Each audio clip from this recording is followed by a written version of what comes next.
चला तर आज मी भोपळ्याचे थालीपीठ बनवत आहे। तर पहिले मी भोपळा किसून घेतला आहे। सगळीच प्रोसेस जर दाखवायला गेला ना तर मग व्हिडिओ खूप मोठा होतो आणि मग बघणाऱ्यालाही कंटाळा येतो।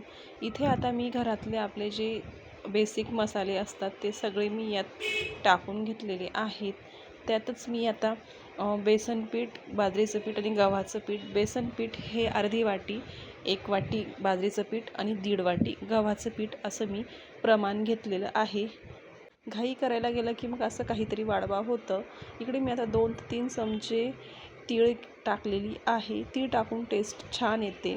इकडे आता चवीनुसार मी मीठ घालते।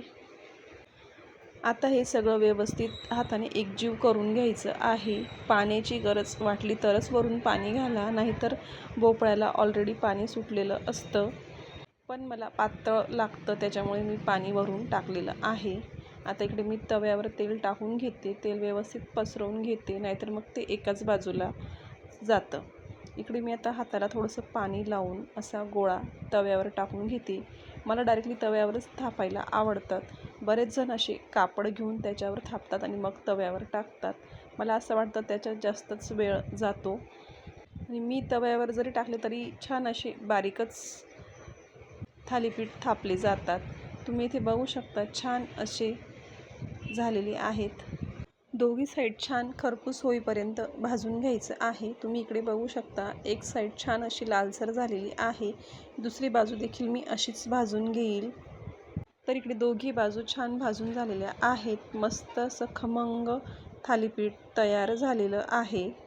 थालीपीठ टेस्टी होण्यासाठी तीळ आणि वरून तूप लावलेलं खूपच छान टेस्ट येते। तुम्हीही नक्कीच ट्राय करून बघा। गरम गरम थालीपीठ आणि त्याच्यावर तूप टाकायचं, एकच नंबर टेस्ट लागते। म्हणून मग आवर्जून पीठ भिजताना त्याच्यात 2 ते 3 चमचे तीळ नक्कीच टाका आणि थालीपीठ झाल्यावर त्याच्यावर छान असं तूप लावा। कारण आपण काही असं स्पेशली तूप वगैरे खात नाही, त्यामुळे अशा पद्धतीने आपल्या शरीरात देखील तूप जात असतं आणि मुलांसाठी सुद्धा खूपच पौष्टिक असतं। मुलांना सहसा तूप आवडत नाही, पण अशा पद्धतीने जर दिलं तर ते खरंच आवडीने खातील। ते विकतचं बटर आणून ते खाऊ घालण्यापेक्षा आपलं घरगुती तूप खरंच खूप उत्तम आहे आपल्या आरोग्यासाठी।